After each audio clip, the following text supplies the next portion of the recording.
আসসালামু আলাইকুম গাইস, দেখতে পাচ্ছেন আমি এটা অল ইন্ডিয়া টাইনে আসলাম। এখন দেখতে পাচ্ছেন এখানে কি করতে হবে। অবশ্যই এখানে অলিংটা চলে যাবে না। আগে এটা অলিং, এটা অলিং, এটা অলিং। ভিডিওর সঙ্গে থাকুন, দেখতে থাকবেন।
দেখতে পাচ্ছেন আমি এটা শিলিটা মেরে ফেললাম, বারজনের শিলিটা। এখন আমি এখান থেকে কর্নারটা এখানে মেরে ফেলবো। অবশ্যই ভিডিও মাধ্যমে থাকো, দেখতে থাকো।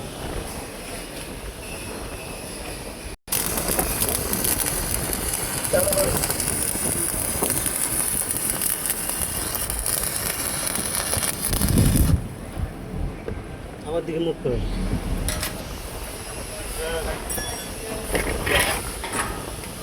গাইস, দেখতে পাচ্ছেন অলিংটা করছি। অবশ্যই বলে যাবেন অলিংটা কেমন হয়েছে। ফিনিশিংটা দেখুন, আমি সাফ করতেছি।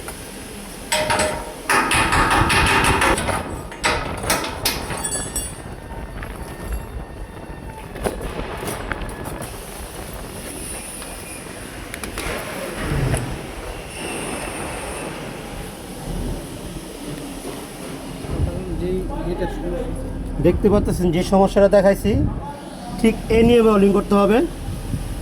এই অলিংয়ের টিপসটা আপনাদের কেমন লাগছে? যারা জুনিয়র বা নতুন ওয়ার্ল্ডার যারা আছেন, যখন প্ল্যান্টে কাজ করবেন, এরকম যদি প্রবলেম পাবেন, অবশ্যই এখানে এভাবে অলিং করবেন, তাহলে আমাদের কাজটা 100 এবং ভালোভাবে হবে। এই ভিডিওগুলো দিচ্ছি, অবশ্যই ভিডিওগুলো দেখবেন, আপনাদের কাজে আসবে। আপনাদের মাঝে ছেড়ে দেওয়ার জন্য আমি এই ভিডিওটা করলাম। যদি ভিডিও ভালো লাগে অবশ্যই শেয়ার কমেন্ট করে দিবেন, পেজটা ফলো করে দিবেন। আসসালামু আলাইকুম।